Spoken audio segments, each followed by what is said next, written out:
Si alguna vez has presentado ardor en la orina, entonces este programa es para ti. Hola a todos, yo soy la doctora Neidy Espino Bernal y quiero darles la bienvenida a esta Esquina Médica, un espacio donde ustedes y yo nos encontramos cada semana para juntos tratar temas de la medicina. Hoy estaremos hablando sobre una de las infecciones más frecuentes en las mujeres en edad fértil y también la pueden presentar algunos hombres. Entonces comencemos a hablar sobre la cistitis.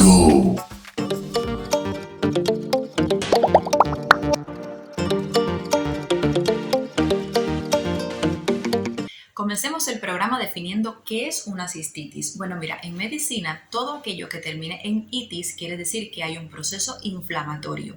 De esta manera habrás escuchado que habrán pacientes que hayan tenido apendicitis. Bueno, pues lo que estamos queriendo decir es que este paciente tuvo una inflamación en el apéndice secal. Apendicitis. O por ejemplo, cuando alguien te dice, no, es que tal paciente tuvo una colecistitis, lo que nos está queriendo hacer saber es que ese paciente tuvo un proceso inflamatorio a nivel de la vesícula biliar.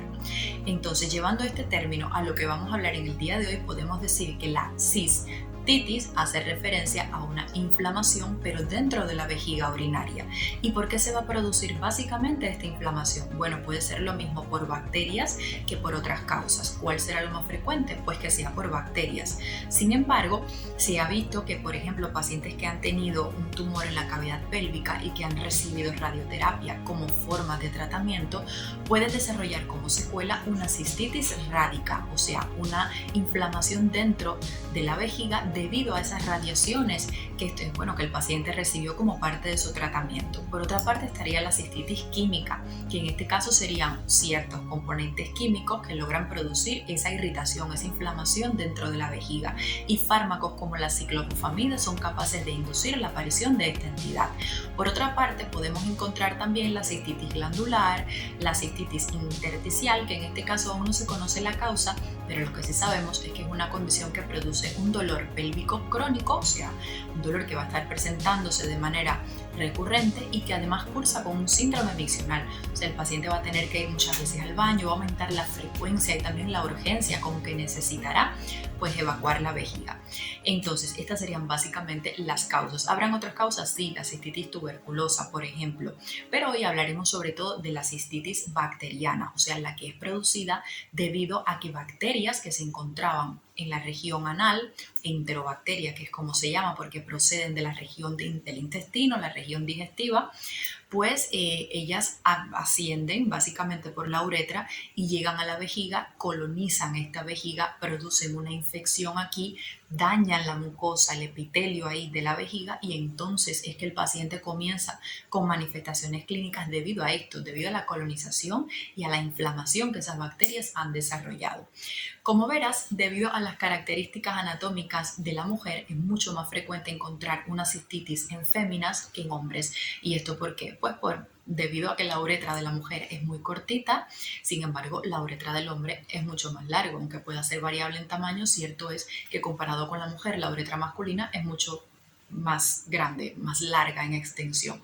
Bueno, esta es una de las razones por las cuales esta patología se observa sobre todo en mujeres y en mujeres en edad fértil. Lo podrán presentar los hombres también, pero en menor cantidad. Y también lo pueden presentar las mujeres posmenopáusicas, sí, pero menos frecuentes que las mujeres en edad fértil.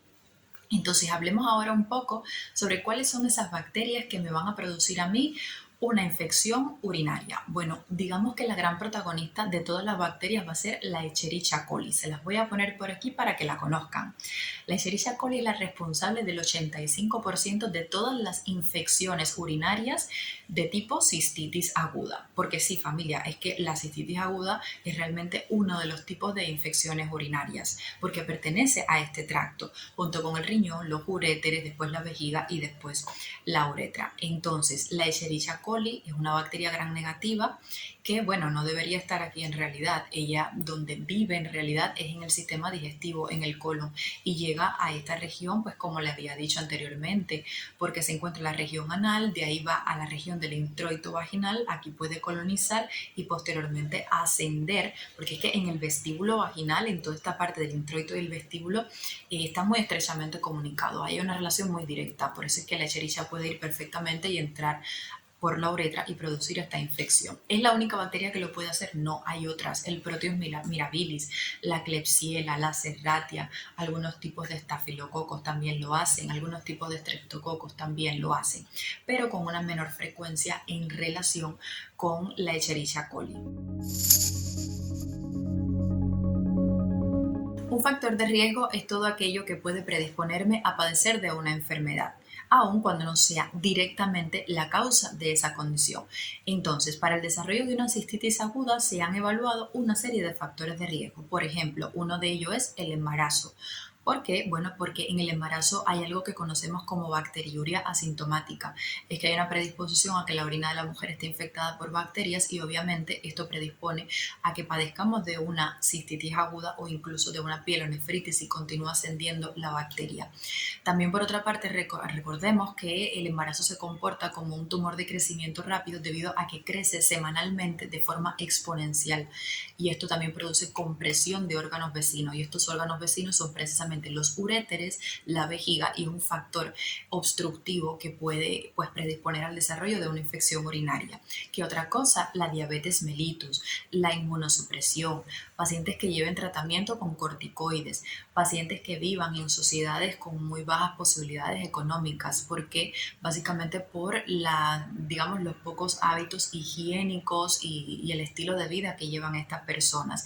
Sin embargo, el factor de riesgo fundamental para desarrollar este tipo de infección urinaria son los fenómenos obstructivos, pacientes que tengan cálculos dentro de la vejiga urinaria que generen que la orina no pueda fluir correctamente a través de la uretra hacia afuera y entonces cuando la persona vaya al baño a evacuar vejiga, pues retenga un porcentaje de orina dentro de la vejiga.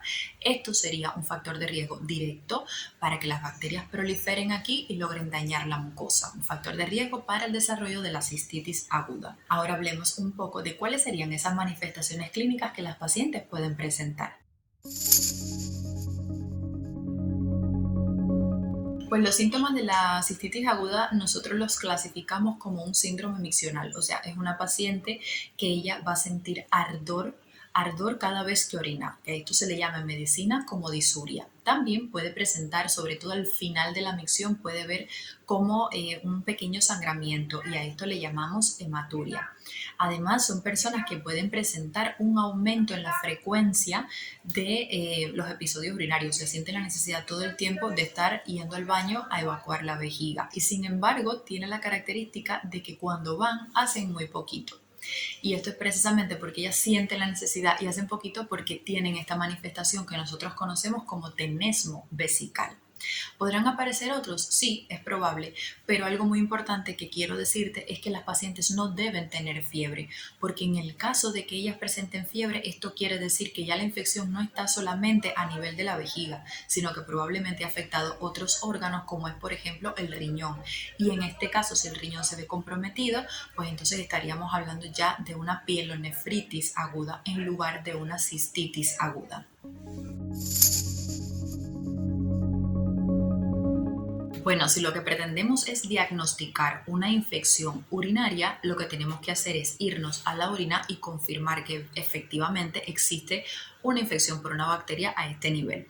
Tu proveedor de atención médica lo que va a hacer es darte como un botecito, te va a decir que recojas la muestra de orina y posteriormente en el laboratorio se va a hacer un parcial de orina u otro examen de orina para confirmarlo, como es por ejemplo el caso del urocultivo y el antibiograma. Ya te hablaré luego de esto. Entonces, en el primer examen de orina nosotros vamos a valorar elementos como por ejemplo el color, la apariencia, la densidad, el pH, si tiene pues azúcar, si tiene cuerpos cetónicos y vamos a evaluar sobre todo si hay sangre, si hay leucocitos y si tienes nitritos, porque estos elementos no deberían estar presentes en la orina.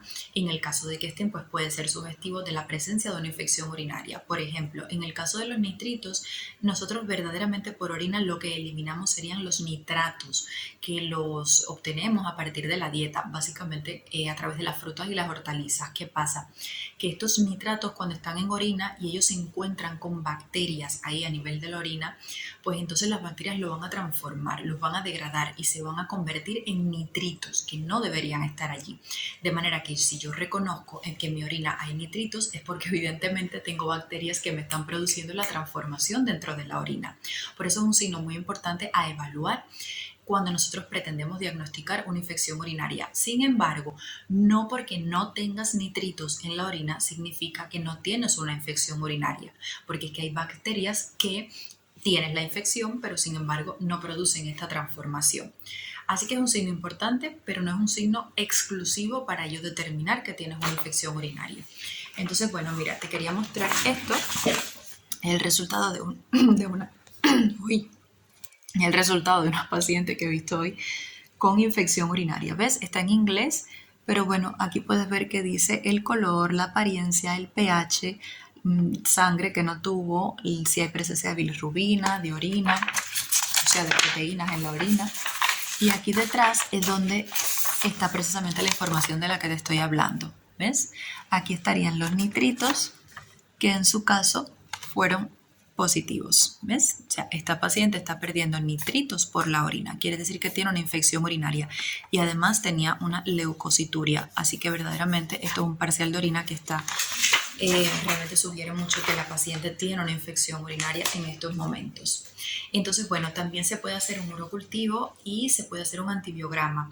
En este caso, lo que vamos a obtener es el nombre del germen que me está produciendo la infección y además a través del antibiograma vamos a determinar cuál es el mejor antibiótico para tratar esta infección y cuáles, digamos, los antibióticos a los cuales esta bacteria tiene resistencia, porque es que familia, los microorganismos realmente han evolucionado muchísimo, así como nosotros hemos evolucionado y tenemos tablets y computadoras y demás, los microorganismos también han evolucionado muchísimo y ellos han aprendido a cómo sobrevivir cuando el paciente está tomando antibióticos para eliminarlos. Por eso es que actualmente se observa que microorganismos como el Escherichia coli tienen pues una amplia resistencia a antibióticos que hace 30 años atrás se usaban y que eran muy efectivos para eliminar esta infección, que ya no lo son muy en realidad, ya no lo son tanto. Bueno, ¿cómo podemos tratar la cistitis aguda bacteriana? Bueno, este tratamiento tiene un componente que es no farmacológico y un componente que es farmacológico. O sea, dentro de las medidas no farmacológicas estaría principalmente el que tomes mucha agua. Mira, si tú no tomas agua, hazte la idea que el riñón es como un filtro. Si tú no tomas agua, esa agua no va a poder pasar por allí y no va a poder limpiar toda la vía urinaria. Y cuando te digo riñón, uréter, vejiga y todo el sistema urinario. No se limpia. Por eso es que necesitamos el agua para poder filtrar todo este sistema urinario y para poder arrastrar las bacterias que pudiesen estar allí y que pudiesen comportarse como un factor de riesgo para que me infecten esas áreas, como es la vejiga urinaria. Entonces ahora viene la pregunta que me hace todo el mundo: ¿y qué cantidad de agua yo tengo que tomar por día? Bueno, fíjate que la pregunta es bastante difícil de responder porque la cantidad de agua que nosotros tomemos o debamos tomar diariamente depende de si somos hombre o mujer, de nuestro género, depende de nuestra complexión, depende incluso hasta del clima que tiene el país donde nosotros vivimos. Entonces, como ha habido tanta polémica en relación a cuánta cantidad de agua debe un ser humano tomar, pues entonces la Universidad de Medicina, Ciencia e Ingeniería de los Estados Unidos de América, la academia, dijo, bueno, vamos a hacer un estudio a fin de buscar un poco datos estándares, una cantidad estándar que le sirva a todo el mundo, una media. Y bueno, los resultados arrojaron que para los hombres deben tomar aproximadamente 3.5 litros de agua por día y para las mujeres deben tomar aproximadamente 2.5 litros de agua por día, siendo una cantidad máxima a tomar por día 4.5 litros y jamás podrá tomar una persona más de 1 litro en menos de una hora. Porque también si tomas demasiada agua, ¿qué es lo que va a pasar? Que va a haber tanta cantidad de agua en tu organismo que los niveles de sodio, la sal en el organismo, van a disminuir. Y entonces esto se llama en medicina hiponatremia y es una condición bastante grave y bastante peligrosa porque puede conducir directamente a la muerte del paciente. Por eso lo que te recomendamos son las cantidades que ya anteriormente te dije. Número 2, hay que tratar de ir a evacuar la vejiga frecuentemente. Pongamos a pensar, si nosotros nos mantenemos 6, 8 horas, 5 y no vamos al baño, toda esta cantidad de orina va a estar retenida dentro de la vejiga urinaria y obviamente que puede ser factor de riesgo para que bacterias proliferen, crezcan en número y en cantidad y puedan producir una infección y finalmente la inflamación de la mucosa vesical de la vejiga. ¿Qué otra cosa debemos hacer? Bueno, se habla que para las mujeres, por ejemplo, deben tratar de usar ropa interior que sea de algodón, que sea suelta y evitar a toda costa toda la ropa que sea apretada. Entonces, habiendo seguido todas estas recomendaciones médicas que te he dado, entonces, si con esto no es suficiente, pues entonces ya sí que tendríamos que darte tratamiento farmacológico, medicamentos para poder controlar esa infección que ya testamos en un examen de que sí, de que la tienes. Y además está sintomática, tiene síntomas. ¿Cuáles serían los fármacos que se utilizan? Mira, anteriormente se utilizaban fármacos que ya hoy en día no se utilizan mucho como antes, debido a que, como ya te dije, las bacterias son muy inteligentes y ellas han aprendido básicamente a vivir teniendo el paciente en su sistema ese fármaco, ese antibiótico. Por esa razón, medicamentos como, digamos, el cotrimoxazol, la ciprofloxacina, ya no se utilizan tanto en primera línea como otros, como por ejemplo la nitrofurantoína o la fosfomicina. En el caso de la fosfomicina es maravillosa porque tiene muy bajos índices de resistencia, o sea, la mayor parte de las bacterias, más del 95% de las bacterias van a ser eliminadas con ella. Tiene muy bajo índice también de reacciones adversas, no modifica la flora intestinal, porque hay una cosa que tenemos que entender, y es que cuando nosotros nos tomamos un antibiótico, y esto no solamente con la infección urinaria, esto me vale para todo, cuando tomamos un antibiótico, ese antibiótico mata las bacterias malas, pero también las buenas. Y recordemos que en el intestino nosotros tenemos una serie de bacterias, y en la cavidad vaginal y en otras estructuras, que son también importantes, que están allí porque cumplen una función, por ejemplo, intervenir en el metabolismo o ayudar en la absorción de nutrientes, ayudar en la digestión. Esas bacterias tienen funciones esenciales en el organismo. Y entonces, si nosotros damos un antibiótico, podemos modificar esas bacterias y tener una enfermedad posteriormente. Por eso las personas no deberían automedicarse nunca. Por eso es que deberían buscar la opinión de un profesional y que solo un médico considere si realmente necesitas tomar el antibiótico o no. Entonces, bueno, si realmente lo necesitas, el de primera línea, o digamos uno de los primeros líneas, sería la fosfomicina, este fármaco del que te estoy hablando. ¿Cómo se toma? Pues mira, se dan 3 gramos, se va a dar una dosis única, por eso es que a los pacientes les viene muy bien y les gusta porque es una tableta y ya, y se va a estar eliminando ese fármaco por un término de una semana. Entonces, pudiéramos utilizar también la nitrofurantoína. Este fármaco sí que se va a dar por un poquito más de días, tiene una posología diferente, pero de igual manera afecta muy poco lo que es la microbiota intestinal, tiene muy bajo perfil de resistencias, tiene muy bajo perfil también de reacciones adversas, un fármaco muy seguro, muy efectivo para erradicar las bacterias. En este caso, la dosis sería 100 miligramos cada 12 horas por un término de 5 días. Nosotros le llamamos a la nitrofurantoína como la verdadera ahorradora de quinolonas, que es otro grupo de medicamentos del que ahora te voy a hablar, y ahorradoras también de las cefalosporinas. Entonces, bueno, vamos a hablar ahora de las quinolonas. Mira, la ciprofloxacina es un fármaco que de verdad que cuando yo estaba estudiando medicina, se usaba muchísimo para el tratamiento de las infecciones urinarias, pero de verdad que muchísimo. Y de pronto, nada, las bacterias evolucionaron y ahora más del 50% de las cepas de las bacterias que producen infección urinaria pues son resistentes. Por esta razón no son de primera línea y se utilizan cuando nosotros estamos muy seguros de que esa paciente no tiene ningún factor de riesgo que pueda hacer posible de que yo, después que yo le ponga ese tratamiento, ella vuelva a tener la infección. Si es una paciente joven, es sana, no tiene ninguna alteración anatómica, no tiene ningún componente obstructivo, se pudiera utilizar la ciprofloxacina, pero que sepas que no es de primera elección. Realmente hoy en día no lo es. Como tampoco lo es, por ejemplo, el caso del cotrimoxazol, que, bueno, para terminar con la cipro, se dan 250 miligramos cada 12 horas por un término de unos 3 días. Entonces, en el caso del cotrimoxazol, se van a dar 960 miligramos cada 12 horas por un término también de 3 días. Nunca es de primera elección porque él sí modifica la microbiota intestinal. Incluso hay países donde hay cepas muy resistentes, todo depende del país donde estés, muy resistentes a él. Por eso es que no se da de primera línea. Y bueno, también se puede utilizar el Aumectin, que es una combinación de amoxicilina con el ácido clavulánico. Viene siendo como 2 medicamentos en uno, que realmente tampoco va a ser de primera línea. El Aumectin es un beta-lactámico que se va a utilizar, por ejemplo, cuando por alguna razón yo no puedo utilizar ningún otro medicamento y cuando ya yo certifique con un antibiograma que la cepa que tiene el paciente pues es sensible a ese antibiótico, en este caso estaría indicado. Entonces, bueno, a grandes rasgos este es el tratamiento de la cistitis aguda, es una entidad súper frecuente.